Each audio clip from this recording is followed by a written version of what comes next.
Mid-November, SpaceX's most powerful engine yet, Raptor 3, explodes the instant engineers hit ignition. Metal shreds across the test stand.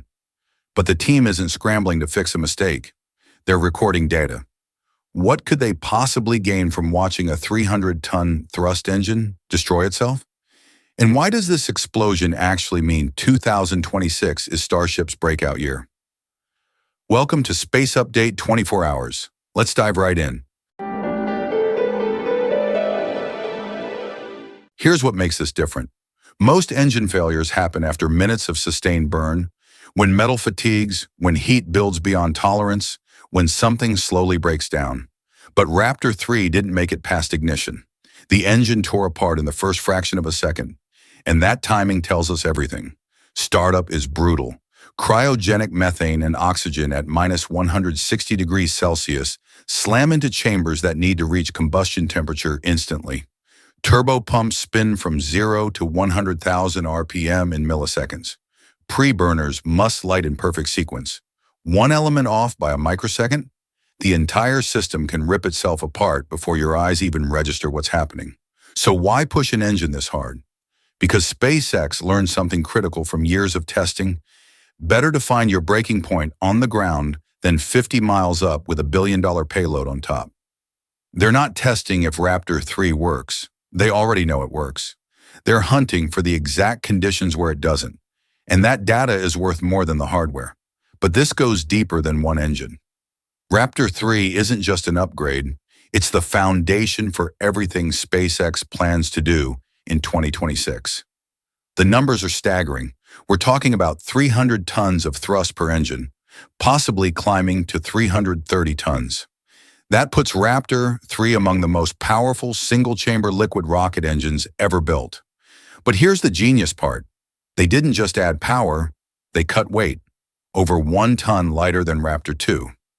Think about what that means. Super Heavy booster carries 33 engines. 1 ton per engine equals 33 tons of dead weight eliminated. That's not just impressive engineering. That's the difference between reaching orbit with margin and barely scraping by. That's payload capacity. That's the gap between concept and reality.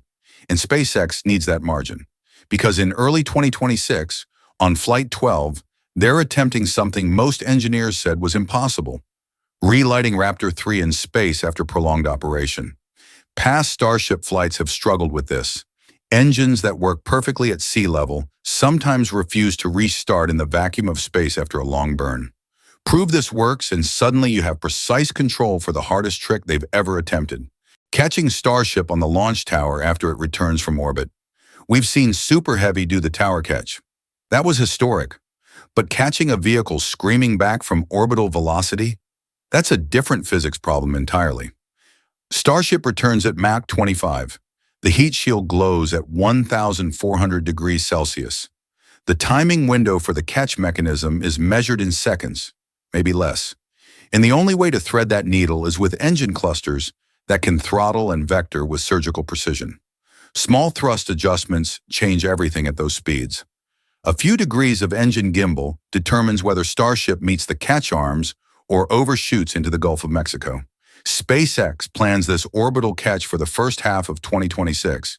Every startup test, every explosion, every data point from McGregor feeds directly into making that impossible catch possible. But even with perfect engines and perfect catches, Starship hits a fundamental problem.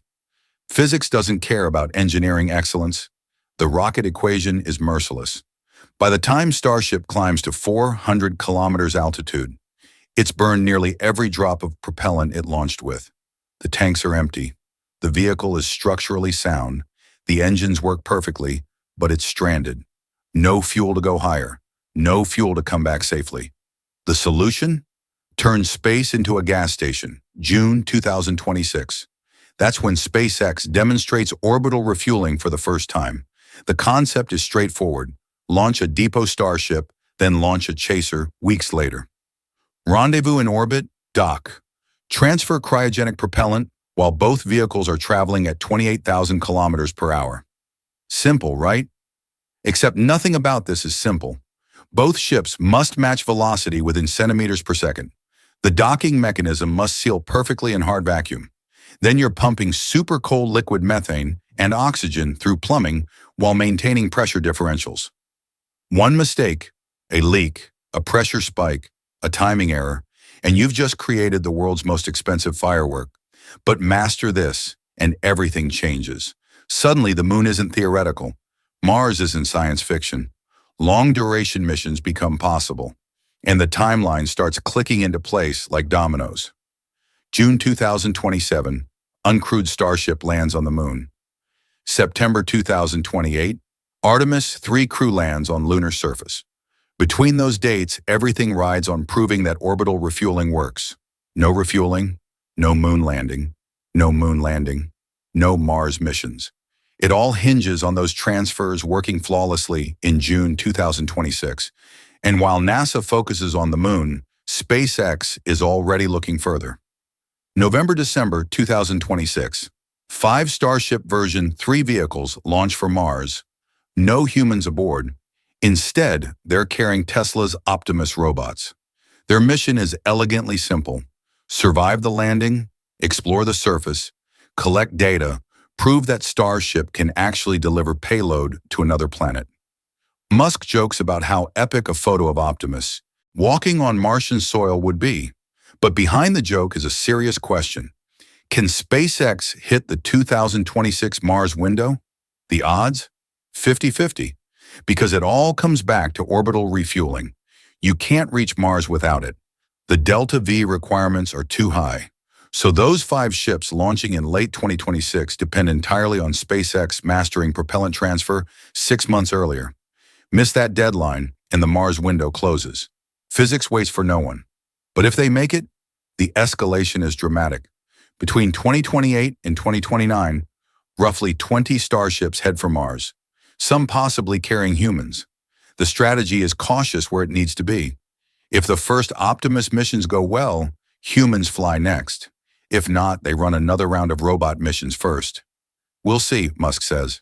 Translation: the timeline bends to reality, not optimism, and SpaceX is already picking real estate.